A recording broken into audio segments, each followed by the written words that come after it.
നിലവിൽ വന്നതിന് ശേഷമാണ് പത്മ അവാർഡുകൾ പീപ്പിൾസ് പത്മ, അതായത് സാധാരണക്കാരിലേക്ക് അർഹതപ്പെട്ടവരിലേക്ക് എത്തിത്തുടങ്ങിയത് എന്ന് പലപ്പോഴും നമ്മൾ പറയുമ്പോൾ പലരും അതൊക്കെ ചുമ്മാതാ എന്ന് പറയാറുണ്ട്. ഈ വീഡിയോ നിങ്ങളൊന്ന് കണ്ടു നോക്കൂ.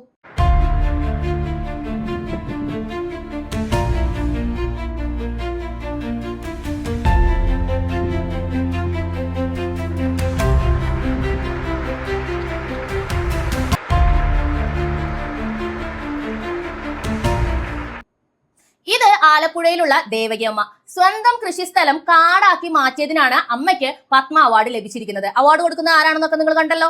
അമ്മയ്ക്ക് ഈ പറഞ്ഞതുപോലെ ഈ ചില സിനിമകളിൽ കാണുന്ന പ്രാഞ്ചേട്ടന്മാരെ പോലെ 1 കോടി രൂപ കൊടുത്ത് പത്മ പുരസ്കാരം വാങ്ങാനുള്ള പാങ്ങുമില്ല, അതിന്റെ ആവശ്യവുമില്ല.